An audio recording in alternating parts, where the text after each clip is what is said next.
में परिवर्तन आ जाए। शिवानी पंजाबी जी, गुरु जी। महाराष्ट्र से। राधा वल्लभ श्री हरिवंश महाराज जी, आपके चरणों में कोटि कोटि प्रणाम।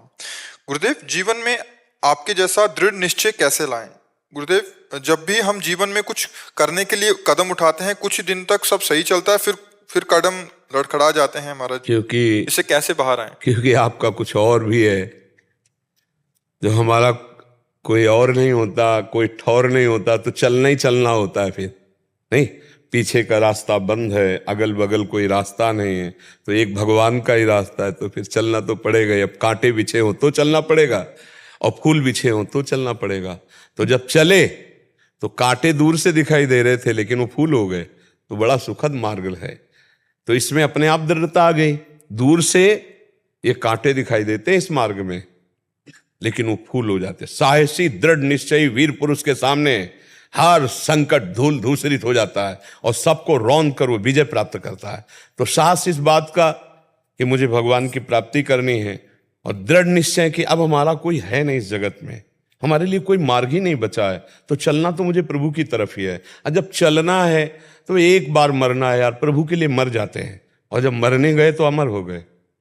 जब दुख भोगने के लिए तैयार हो गए तो सुख का एकदम साम्राज्य खुल गया।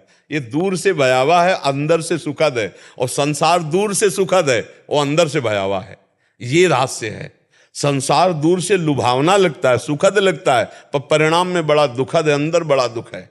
और भगवान का मार्ग दूर से दुखद लगता है, पर है बड़ा सुखद। दूर से दुखद नहीं लगता कि यार ना परिवार है, ना कुछ सुख है, ना कोई मतलब प्रगट में कोई मनोरंजन है, बस दुख ही दुख लग रहे, पर आनंद का मार्ग है, परम सुख का मार्ग है। तो जब हमें सुख मिला तो हमारा जो निश्चय था वो पक्का हो गया, दृढ़ हो गया, और आप उस सुख तक पहुंच नहीं पाते, और 4 कदम चले लड़खड़ा के रुक गए, तो आपका अनुभव कमजोर होता है कि यार सुख नहीं इस मार्ग में। तो इसीलिए आप अगर वो और 4 कदम जो लौटे वही 4 कदम प्लस हो जाते, तो आपको अनुभव हो जाता कि सुख है। बात समझिए, जैसे हम गंगा स्नान कर ले गए, अब 2 किलोमीटर चले, 4 किलोमीटर गंगा जी थी, 2 किलोमीटर के बाद हार गए कि यार अब तो नहीं जा पाएंगे, फिर 2 किलोमीटर लौट आए, तो वही 2 किलोमीटर यदि हम प्लस आगे चल देते तो गंगा नहा लेते। तो हमारी हालत यही हो जाती है कि हम थोड़ा कदम प्रभु की तरफ बढ़ाते हैं, और ऊब कर थक कर जब वापस होते तो उतने, फिर अगर उतना ही हम आगे बढ़ जाते तो हमें अनुभव हो जाता कि आनंद स्वरूप है, भगवान प्रेममय है।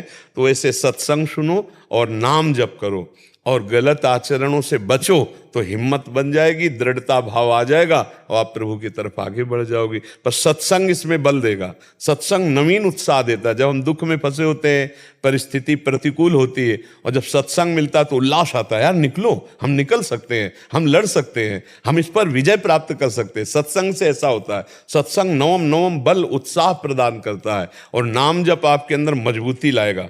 जितना आप नाम जप करोगे उतने मजबूत होगे। भजनानंदी ही मजबूत होता है, उसी के पैर डगमगाते नहीं। माया का जहाँ आकर्षण आता है तो अच्छे अच्छे डगमगा जाते हैं। जितना भजन आपका जोर का होगा, जितना सत्संग होगा, उतने ही आप मजबूत साधक होंगे। जहाँ कदम रखेंगे सॉलिड मजबूत, कि आपके कदम को कोई हटा न सके।